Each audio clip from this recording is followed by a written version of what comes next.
So thank you for the presentation, and I really like these two buildings you mentioned, Gleis 21 and the Wohnprojekt Wien.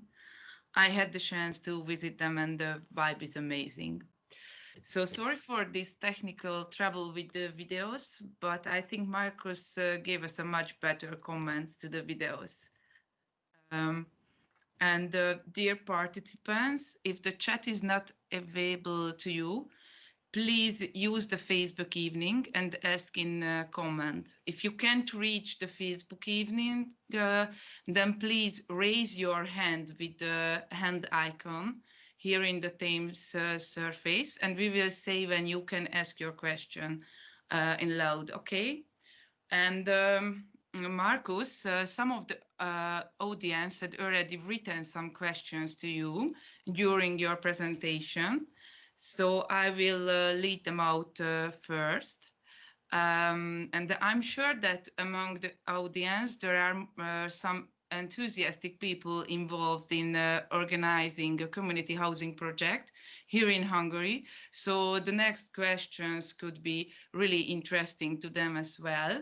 So the first question is from Petra, and she asked that how do they ensure in Vienna that non-professional communities can compete with the large developers in the developer competition concept?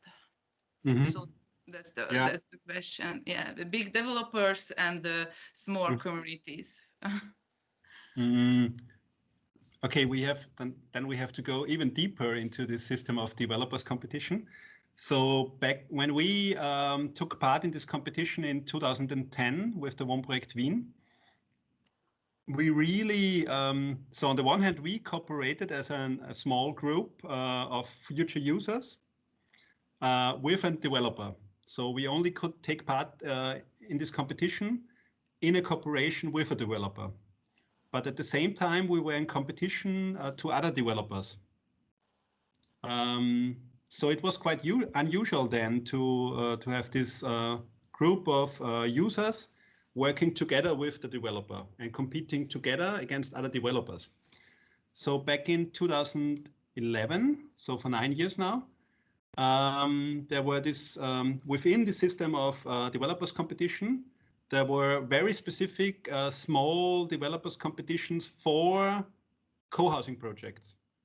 And as I mentioned before, there's maybe only one a year or one every second year. So it's not very much, but that guarantees that you don't have to compete anymore as a group against normal developers that make everything cheaper, or I don't know. But you compete only against other groups, which is which still is hard enough, because when 4 groups compete against each other, it's not easy for the 3 that don't win. So it's better, but it's still a hard system because you compete against other groups. Okay, thank you. The next question is, we have more, so the audience is really curious. So the next question is that how a community can find the future developers, engineers, architecture office. Is there any special platform where they can search for each others? In Vienna. Yeah, in Vienna we have this platform. So we have a similar association that you guys founded 2019. In Vienna was founded 2009, so 11 years ago, which is the Initiative for Cohousing and Initiative für gemeinschaftliches Bauen und Wohnen. Initiative for common building and living, housing, something like that. And it was founded in 2009, but there's no really platform, but there's a newsletter. And through this newsletter, it has, I think, 2,000 recipients or 2,000 people on the list, more or less. And through this newsletter, all really important news from all the projects spread out to this, to this list. But there is no platform for architect. Actually, there are like 4 or 5 developers that are interested to realize such projects, and maybe there are like 6, 7, 8 architects that have specialized on these participatory planning processes over the last years. Oh, then it's easy to find each other. It's quite easy. Yeah, okay. I think we understand it. Thank you. So the next question has a connection with this. So is there any hub organization? But you answered the question. Who facilitate the connection between the co-housing in the city? So you just mentioned this collective building and living in Vienna. Or something other hub organization, in Vienna, maybe? In Vienna, the most important organization is this this initiative or this organization. But of course, there are also Europe-wide organizations like GEN, which has a little bit different focuses. But in Vienna, we have this initiative for collaborative housing and so on. Okay. The next question is about participative design process. So the question is, what working group means in the term of the participative process, how the members of the working groups are chosen. So I think it was, the working groups between the inhabitants, the future residents.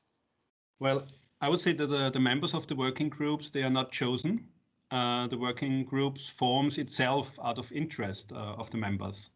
So within this system of sociocracy, or there are different working groups in every project, like for finances or for architecture or for community or for solidarity or for whatever you're interested in. So normally there are between 5 and 8 working groups, and the working groups they found themselves they founded themselves. So normally they consist of between 6 and 10 people.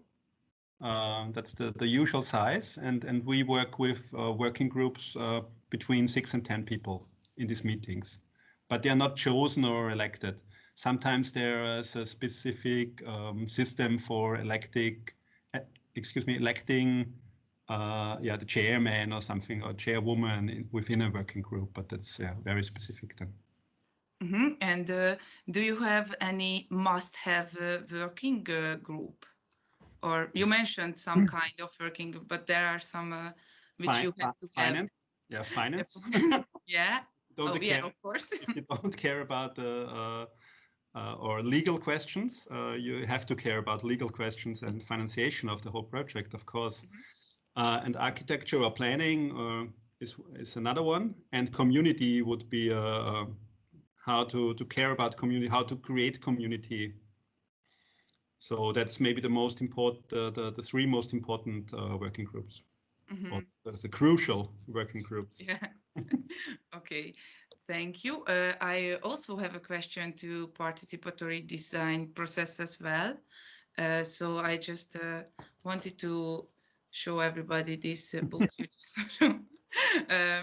and I think it's a nice and interesting subjective book. But you mentioned another book. I don't know, at this Don't Be Afraid of Participation, so I think. And does your architectural office, the 1:1 architecture team, has developed a methodology for the participatory design process? And does this book contain this process, or has it been published somewhere else? Or so, to be honest, how can I learn it from you? Because it could be really useful in Hungary as well. That's a good question. So first, to answer your question about this book, that's a small book published in Munich. It was published in the context of exhibition, which had the same title, Don't Be Afraid to Participate. I think it was 2016. And it's a very small book with maybe 150 pages, something like that.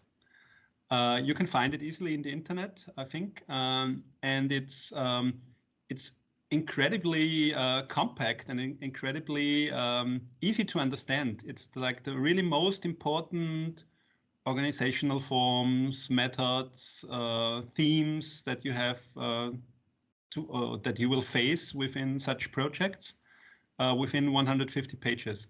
So it's really gives you a good overview. Yeah, that's the one. Arpad just copied the link in the chat surface, Yeah. so if somebody wants it, can check. Okay, and about your methodology, could you tell us something about it? Methodology is constantly changing. Yeah. It's a changing phenomenon. We really thought about publishing a book ourselves 4 or 5 years ago, but then we realized that we don't have the time for it. Because, I have 4 kids, and Markus has 2 kids, and Katharina has 1 child. So really, we don't have the time to to write about what we do. And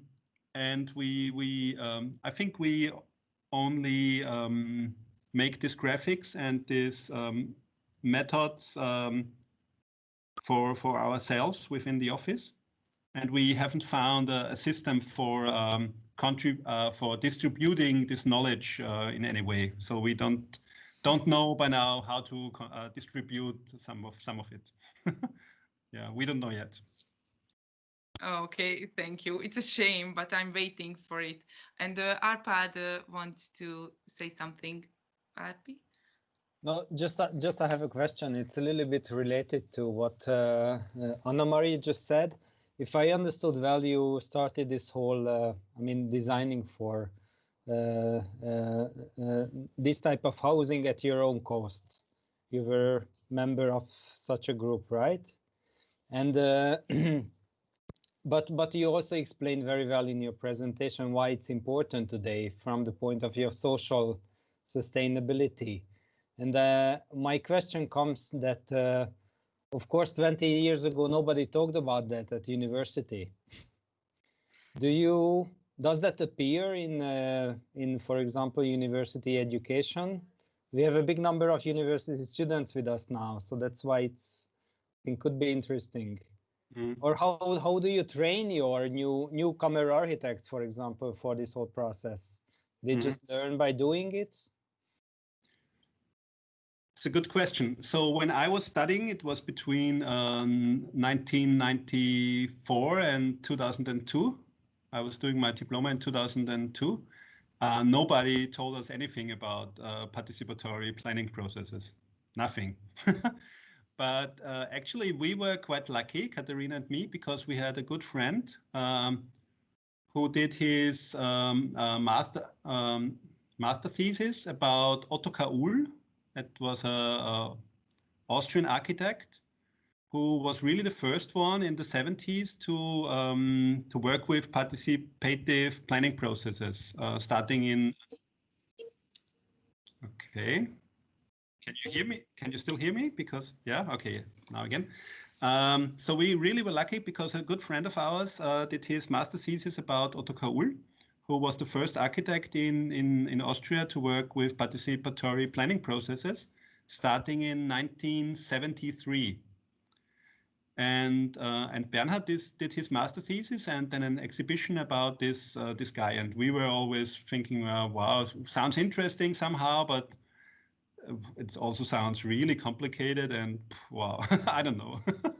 So, but we got really in contact with this very beginnings of the Austrian participatory planning processes. And nowadays, I think it's quite different because I think every university in Germany has visited Wohnprojekt Wien. We had, I don't know, I think we had 400 or 500 guided tours through Wohnprojekt Wien in the first 4 or 5 years. And I don't know if there is any university in Germany, for example, left that was not here. So I think nowadays it's part of the of what you learn at university. Okay, thank you. There are more questions from the audience, but I would like to ask you some before that. Could you just summarize to us that what are the main differences between the design process of a normal multi-unit apartment building and the co-housing development? I mean that from your aspect as an architect, because I think that it's also interesting to the architectural design students from the TU Budapest. The differences in the design process. I would say that the biggest difference is the beginning. Mm-hmm. As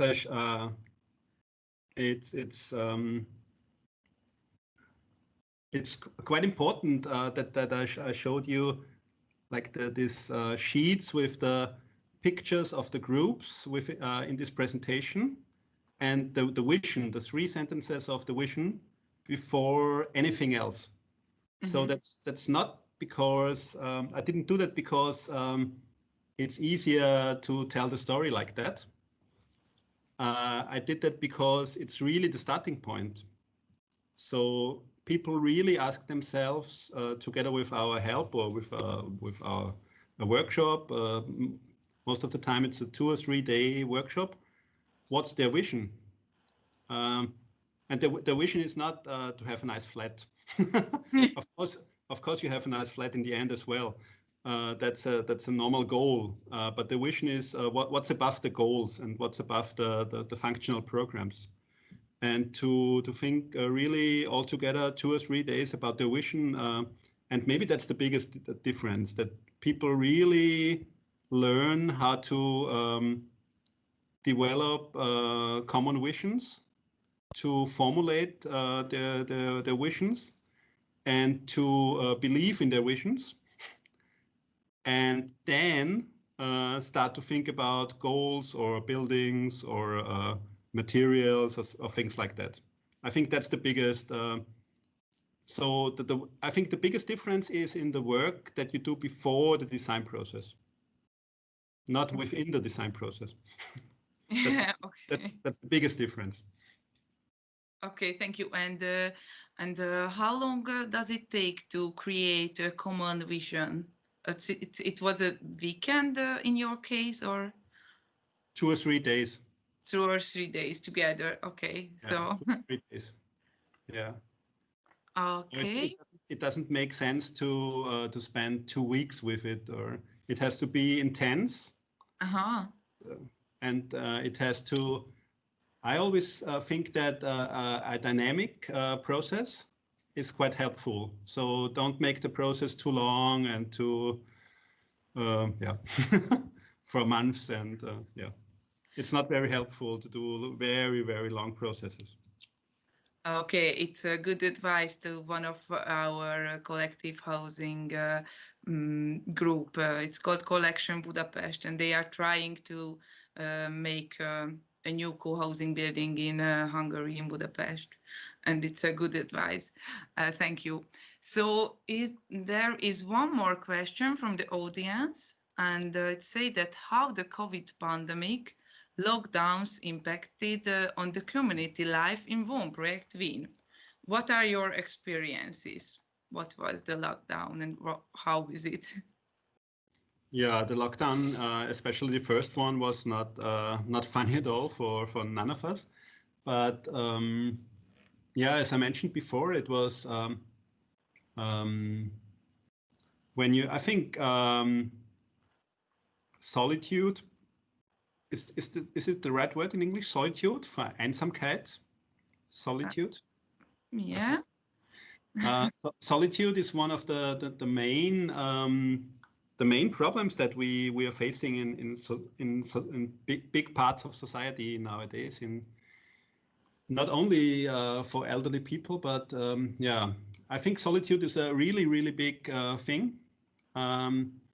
And when you live in Wohnprojekt Wien and or in other co-housing projects, you never facing the risk of feeling alone, even in lockdown.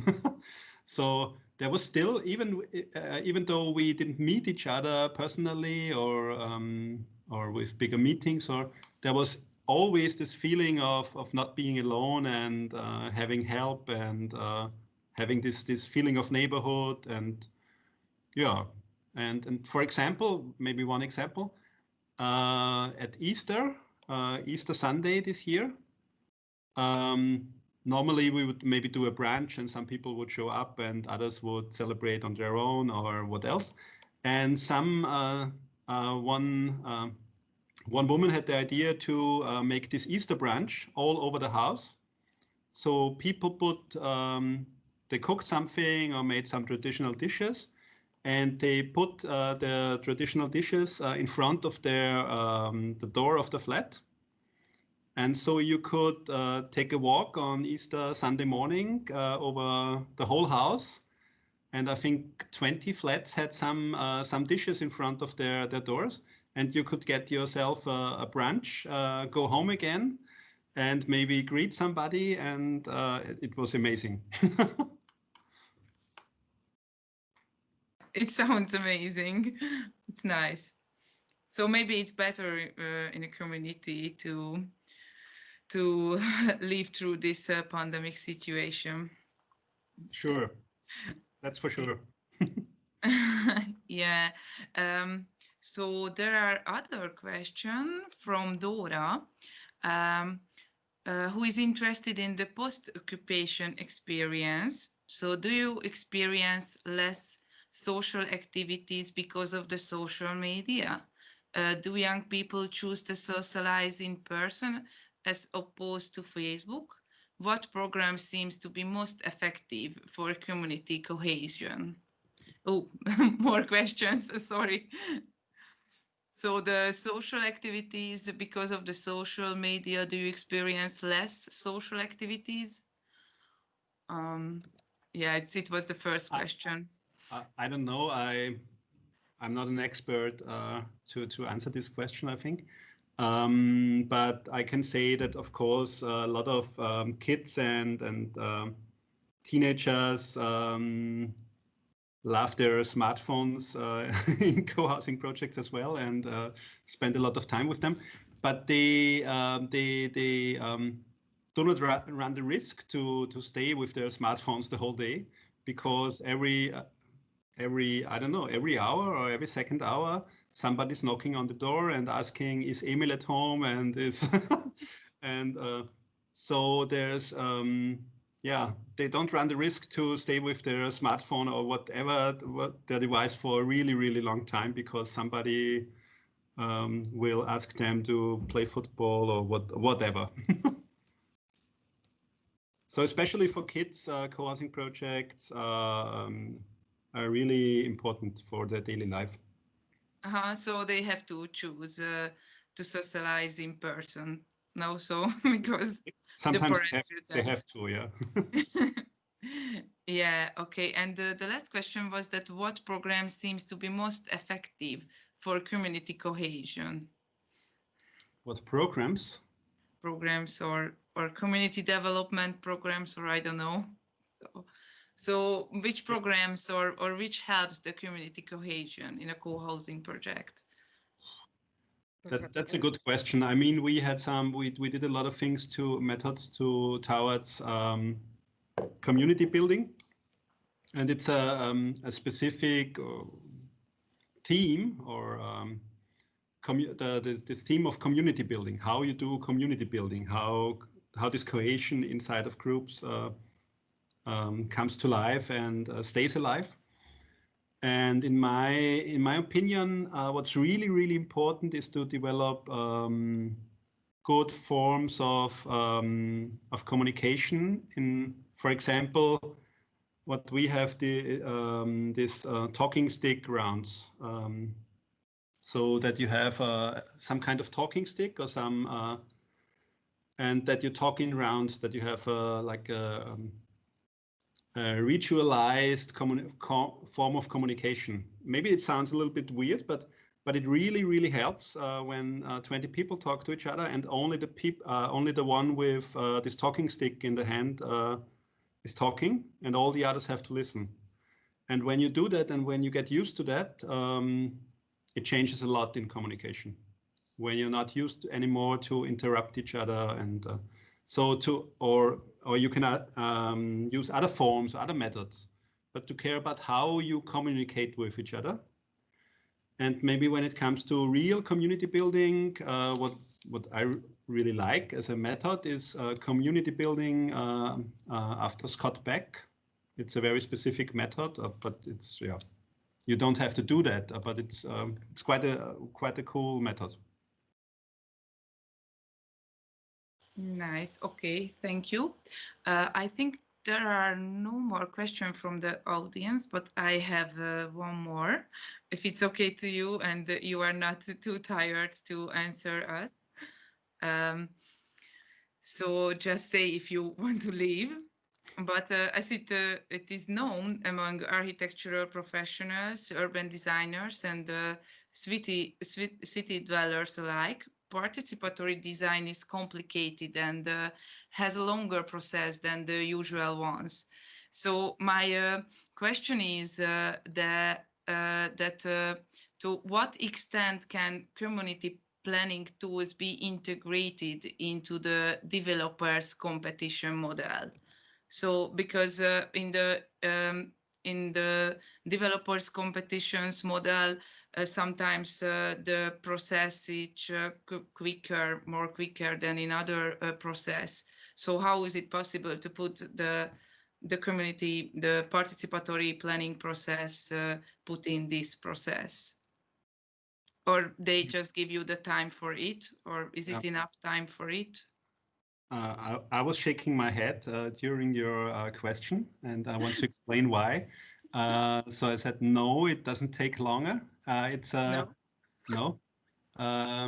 From the first meeting to moving in, it takes like 3.5 years or 4 years, which is in Vienna a quite normal duration for a planning and building process. And we have experienced a lot of times that, of course, we need some time to do participatory process. So you can't do it from one day to another. But in the end, we have realized, or a lot of times, that that neighboring projects in development areas, they were developed in a normal way. So just the developer and the architect, and they thought, yeah, they will be faster. And in the end, it took them half a year more, or they were even slower than the participatory project, because they were not so focused on how and when to decide the questions. So no, it doesn't take longer in the end. Okay, it's good to hear. You can do it within 3.5 or 4 years when you are focused on how you do it. Thank you. So I'm really talking from the first meeting to moving in for about this duration or this time slot. Thank you. 2 more questions arrived. Okay. So, what was the biggest risk in the process of creating these housing projects together as a community? What was the biggest risk? I think that you will say that no risks. No. There was a risk when we did the One Project Wien. The risk to get the loan to be able as an association to get the loan from a bank, from an alternative bank in Germany, at the right time, to be able as an association to buy the whole building from the developer. That was really not easy then. It got much easier in the last years. And you at this time you had the whole group, so all of the future residents of the building, or only just a core group? No, we had the whole group. The whole group. Okay. But still, it was not easy then. To get this, I don't know what it was, 8 million euros, something like that. Yeah, it's 100 people, so it's not. Okay, thank you. This question was from Yoni, and the other question is from Robert. That are you aware more cities or towns in Austria using similar methods? Do you cooperate with them, and if any, do you cooperate with any? There are a lot of co-housing initiatives all over Austria. Like I think in every bigger city, there's an initiative for co-housing. But there are really hardly any realized projects in the last. There were hardly any realized projects in smaller cities than Vienna in Austria in the last. Smaller cities in Austria than smaller cities than Vienna in Austria. In the last years, because the subsidy system is quite different from country, so from Vienna to Lower Austria to Styria. So the subsidy, we have 9 different subsidy systems in Austria. And these housing subsidies are different in Graz to the subsidy system in Vienna. And so that's why a lot of co-housing initiatives in the last years were not able to realize their projects in Graz or Salzburg or wherever. But there are, from year to year, there are more all over Austria. Yeah. Mm-hmm. Thank you. So it was the last question. I think that now is the time if anybody wants to ask any other questions that raise your hand, please, in the team surface. Okay, there is another. Esther, I will just give you somehow. Just say. Thank you for the opportunity. So what I wanted to ask is, what makes this subsidy system of Vienna special compared to, for example, to Graz? So what is that red line that makes it possible to easily create a co-housing? So to give for a co-housing initiative. Thank you. Thanks for the question. It's not. I was not precise answering the question before. It's not only a question of the subsidy system. It's also a question of building sites. And for example, Graz is even faster growing than Vienna, and the city of Graz has really no building sites at all that belong to the city itself. So it's a question of accessibility of building sites on the one hand, and it's a question of the subsidy system, and that's what I didn't mention before. And regarding the subsidy system, it's really difficult to answer in English because it's very specific. I'm afraid I cannot translate that to English. It's you have different sub-subsidy systems within the subsidized housing segment of Vienna, and there are 3 or 4 subsystems. And one of the subsystems is not existing in the same way, but I really can't translate that to English. Can I probieren mit Übersetzung, Markus. Ja, okay. So die Wohnheimförderung in Wien is making a collective ownership quite easier compared to the normal Wohnhausförderung, which is oriented more towards an individual ownership. And that's one aspect, but there are even other aspects. So Wohnheim versus Wohnhaus. Mhm. Und für diese Co-Housing Projects, du benutzt diese Wohnheimförderung. Oder mostly? You can do it in both systems. You can do it in Wohnhausförderung, or you can do it in Wohnheim, and it both has different advantages and disadvantages. But for the question of collective ownership, when you want to go into collective ownership within the system of subsidy, then it's Wohnheim is more practical. Let's say it like that.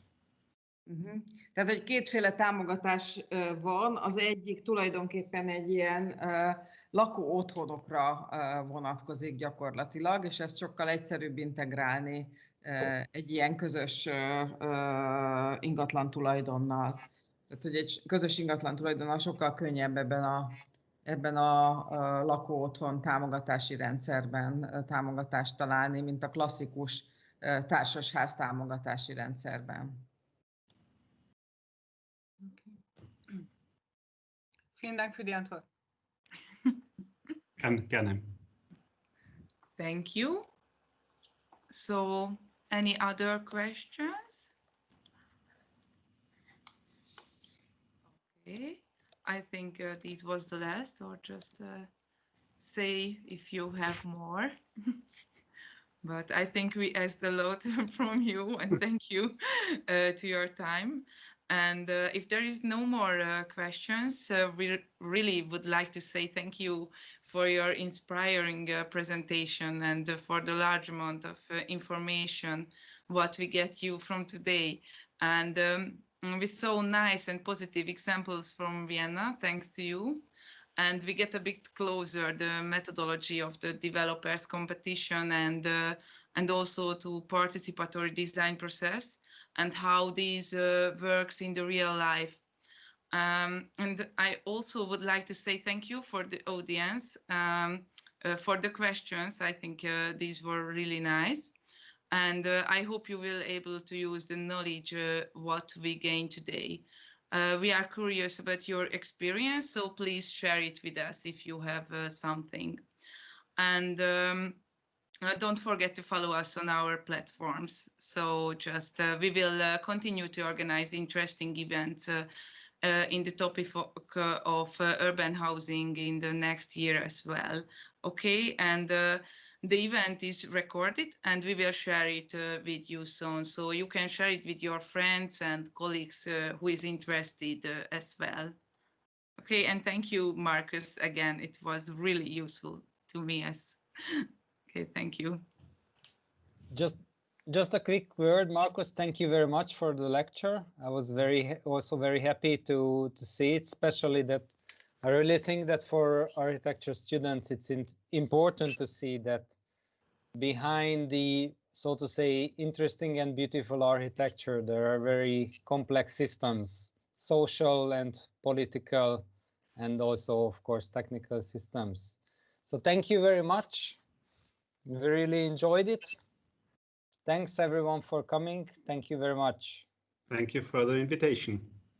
All the best to Budapest.